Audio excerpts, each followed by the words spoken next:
do problema do programa Mais Médicos, né? Eu tenho falado ontem, hoje, e eu tenho estabelecido uma série de contatos através dos meus amigos seguidores do Facebook, na rede social, e a gente tem feito um debate saudável, né? De transmissão, de se passar informação com relativas ao programa Mais Médicos. Eu quero dizer o seguinte, que eu sou contra a importação de médico. Eu acho que, não é só a importação de médico, não, eu sou contra a importação de qualquer coisa. Eu acho que o Brasil tinha que ser autossuficiente. Além de ser autossuficiente, teria que só exportar, né? Comprar o mínimo e vender o máximo, né? Mandar o máximo e trazer o mínimo, para que a gente tivesse um balanço de pagamento sempre favorável. Agora, o caso dos médicos, né, do Mais Médico no Brasil, é uma coisa que a gente tem que encarar. Era um problema que já podia ter sido resolvido no Brasil faz tempo, falei hoje, vou repetir aqui. Já podia ter resolvido isso no Brasil, né? No governo do Fernando Henrique, lá vai o Sérgio Cruz falar mal do Fernando Henrique outra vez. No governo do Fernando Henrique, o doutor Adib Jatene, nomeado ministro da Saúde, surgiu com uma ideia não original, mas fabulosa do ponto de vista de resolver o problema da saúde pública no país. Criar o imposto do cheque. A nação, né, já cansada, assoberbada em pagar tantos impostos, tantas contribuições, tantas taxas, é claro, reagiu. Mas o doutor Adib Jatene, né, um médico altamente confiável, convenceu a população brasileira de que aquele imposto era o imposto sagrado, extremamente necessário para se resolver de vez os problemas de saúde pública no Brasil. Então, criou-se a CPMF, que ficou conhecido como Imposto do Cheque. Então, qualquer transação financeira que você fizesse, você tinha que pagar aquele imposto. Aquele imposto ia diretamente para a saúde pública no Brasil. Então, fazendo-se os cálculos, chegava-se à conclusão que em 1 ou 2 anos, no máximo, o Brasil teria saúde pública de primeiro mundo. O Brasil estaria empatando com a Inglaterra em matéria de saúde pública. O Brasil estaria exportando para o mundo o modelo ideal de saúde pública, pelos números. O relator do projeto na Comissão Mista de Saúde do Senado, do Congresso Nacional, foi o doutor André Putinelli, que era deputado federal à época. Eu li o relatório dele, onde ele enfatizava a necessidade de se vincular a arrecadação à saúde. Não foi feita essa vinculação. Criou-se o imposto do cheque, e o que foi que o Fernando Henrique Cardoso fez? De cara, jogou o dinheiro para criar superávit primário.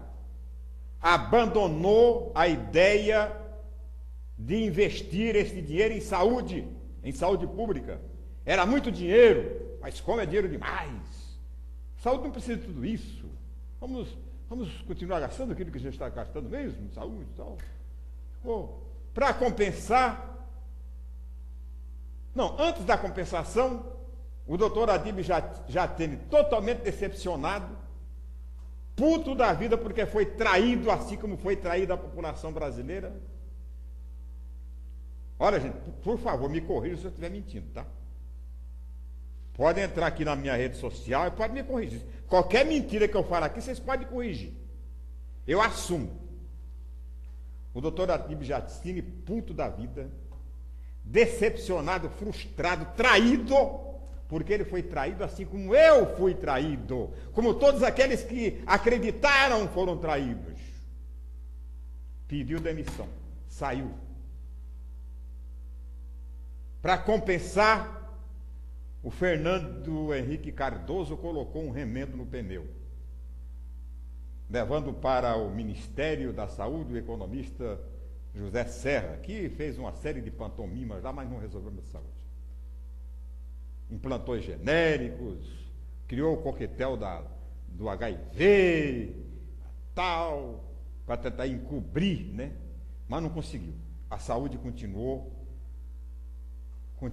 no caos, continuou no buraco, porque o dinheiro da saúde foi para a prioridade de enriquecer o país, de dar lastro, de oferecer a estrutura financeira para o Brasil. Muito bonito, né? Quer dizer, tudo isso em cima da miséria, da indigência, das populações mais carentes, principalmente. Mas o Fernando Henrique é coisa do passado. O Fernando Henrique sai porque entra o Lula. O Lula é a grande esperança dos mais humildes, porque o Lula era um pau de arara, porque o Lula, um homem criado no sertão pernambucano, como eu.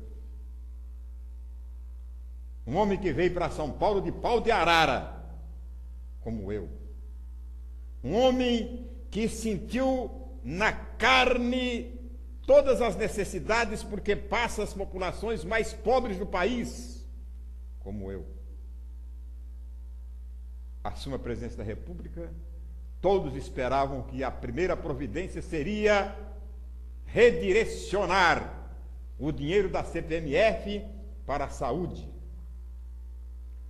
Era um compromisso, era uma crítica que o PT fazia ao Fernando Henrique. O Lula assumiu, o olho dele cresceu o olho, e ele continuou com a mesma prática do Fernando Henrique. Ao invés de investir em saúde, ele pagou ao Fundo Monetário Internacional e se tornou sócio. Pegou o dinheiro que era para comprar, que era para pagar melhor o médico, pegou o dinheiro que era para montar hospitais, equipar hospitais, comprar remédio, e pagou o Fundo Monetário Internacional. Se tornou sócio do Fundo Monetário Internacional. Eu sou contra isso. Eu acho que o Brasil não tem que ficar dependente de ninguém, e muito menos dependente de si mesmo. Agora, fazer isso com o dinheiro da saúde, isso é imperdoável.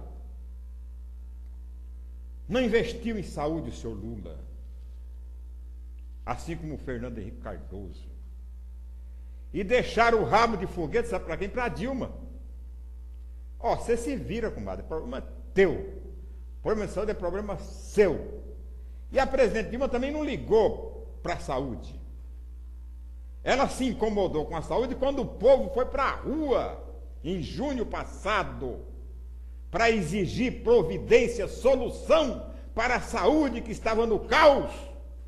Aí ela acordou, o povo na rua, o povo invadindo o Congresso, o povo tentando invadir o próprio palácio do governo, o povo, né, abrindo oportunidade para o vandalismo, o povo exigindo milhares e mais milhares de pessoas na rua. Queremos melhorar a saúde, queremos acabar com a corrupção, tal. Aí ela acorda para o problema da saúde. Agora vamos resolver. Precipitadamente, sem respaldar as suas decisões em alguma experiência anterior de algum outro país, resolveu assodadamente, acossada pelas ruas, criar o programa Mais Médicos. Fazer como? Qual é o problema da saúde do Brasil? Falta de médico. Falta de médico, e não só falta de médico, mas falta de médico, de enfermeiro, fisioterapeutas, psicólogos. psicólogos clínicos. Quer dizer, recursos humanos. O problema da saúde reside nos recursos humanos. Essa história de falar que tem que melhorar o hospital, que tem que não sei o quê, que tem que aumentar o número de leitos do hospital, eu acho tudo legal. Tem que fazer isso, tem que ampliar. Mas o que falta mesmo é médico. Por quê?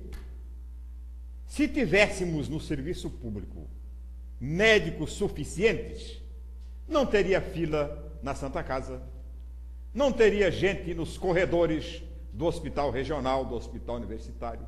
Não teria. Mas como não tem, Sérgio Cristo? Faltaria, tem que ter pessoas. Não tem, eu vou perguntar. Por que não tem problema de falta de leito no Hospital Alcadre? Por que não tem falta de leito no Hospital da Unimed? Porque não falta médico. Só por isso. Não falta médico. Chegou o paciente lá, atende. Por quê? Porque o médico é remunerado pelo plano de saúde, ganha bem. E no serviço público, o médico ganha mal. Porque o serviço público não dá prioridade ao médico, aos recursos humanos. Então, o que eu defendo? É claro vou falar depois sobre esse mais médicos. O que eu defendo para o Sistema Único de Saúde é a federalização dos recursos humanos. Quer dizer, médico, enfermeiro, pessoal dos hospitais conveniados passam a ser funcionários públicos federais. O médico do Serviço Público do SUS passa a ser funcionário do Serviço Público Federal. Ou continua no município, mas com salário igual em todo o Brasil. E a União se responsabiliza pela folha de pagamento. Só assim, só desse jeito, com salário compatível com a exclusividade ao serviço público de saúde, é que a gente vai poder almejar neste país uma saúde decente, uma saúde pública capaz de competir com a saúde particular. Porque saúde não tem preço. Saúde é a vida das pessoas. Não interessa quanto vai custar. Interessa que você não vai morrer à míngua dentro de um hospital público. Isso é o que eu defendo. Isso é o ideal. Agora, hoje, nós estamos numa emergência. A emergência que foi sinalizada pela voz das ruas. Precisamos resolver hoje o problema. Essa minha ideia, essa minha sugestão, é uma coisa para você ir rolando com o tempo, e arrumando. Agora, essa de hoje, o mais médico, é uma coisa muito atual. O povo está exigindo, o povo está cobrando. E a presidente tem que correr para resolver. Vai contratar médico espanhol, cubano. O médico cubano não pode, porque o médico cubano, o Fidel Castro vai roubar o dinheiro deles, vai fazer trabalho escravo no Brasil e tal. Então começa essa discussão. O pessoal está partidarizando um problema de saúde sério. O pessoal está levando na brincadeira um problema de saúde muito sério. Abriram-se 10 mil vagas para brasileiros, médicos brasileiros. Os médicos brasileiros não conseguiram preencher 10% das vagas. Tiveram que chamar os estrangeiros. E a maioria dos estrangeiros não vem os cubanos, porque cubano tem médico de sobra. Cuba tem médico de sobra. Cuba atende 58 países, porque Cuba priorizou a saúde. Tenho nada com ditadura, sou contra a ditadura de esquerda, de direita, do diabo que os carregue. Eu quero que ditador vá tudo para o quinto dos infernos. Fidel Castro. Quem é ditador? Quem é líder de quem governa com partido único? Sou contra tudo isso. Eu defendo a democracia pluralista, participativa, representativa. Eu defendo a democracia, e só a democracia. Mas uma coisa nós temos que ter a sinceridade de reconhecer no regime do Fidel Castro. Ele deu prioridade à vida, à saúde das pessoas. E vamos aos números de Cuba, não é porque que os comunistas falam, não, os números que os próprios ocidentais, né, têm e exibem. Cuba é um dos melhores IDHs do mundo. Está em 51º lugar do mundo, enquanto o Brasil está no 80º. Primeira coisa. Expectativa de vida em Cuba, 79 anos. 79 é a média de vida em Cuba. 79 anos de idade. Analfabetismo em Cuba, 0. Não existe analfabetismo em Cuba. Criança em idade escolar, todas elas, né, acima dos 7 anos de idade, todo mundo sabe ler e escrever. A escola de medicina em Cuba é modelo internacional. A Universidade Latino-Americana dá cursos, inclusive, para médicos americanos. Agora tem que pagar. Lá só não paga médicos estudantes conveniados de outros países e estudantes cubanos. Mesmo assim, o ensino avançado da medicina em Cuba é pago. Então, o americano vai estudar em Cuba, tem que pagar, e paga caro. Mas sai de lá médico, com M bem grandão. Então, essa história de que... Agora, tudo bem, vai vir aí, tá essa brigada toda aí, vai dar certo, vai dar errado, Cuba tem mão de obra escrava. Vou explicar o seguinte, não há nenhuma denúncia, né, de nenhum órgão, né, internacional de que haja trabalho escravo em Cuba. No Brasil, sim, há muito trabalho escravo, o governo vai atrás e tal, é crime e tal. Lá em Cuba não é crime porque não existe trabalho escravo, não há denúncia de trabalho escravo, nem do governo, nem fora do governo. Lá não há denúncia, não conheço nenhuma denúncia de trabalho escravo em Cuba. Agora, a presidente Dilma, se ela acertar nesse... mas esse é um negócio eleitoreiro. Tudo bem. Se ela acertar, ela pode ir para as cabeças, eleitoralmente falando. Pode até ganhar eleição em cima desse programa Mais Médicos. Agora, se ela errar, ela vai para a boca do sapo. Se ela acertar, ela vai para as cabeças. Se ela errar, ela vai para a boca do sapo. Ela vai se ferrar. Quer dizer, é um risco político que ela está assumindo, que pode dar certo ou que pode dar errado. Mas ela está assumindo. Ela teve a coragem e a necessidade de assumir. Agora eu pergunto, você que está me acompanhando nesse programa, no lugar dela, o que é que você faria?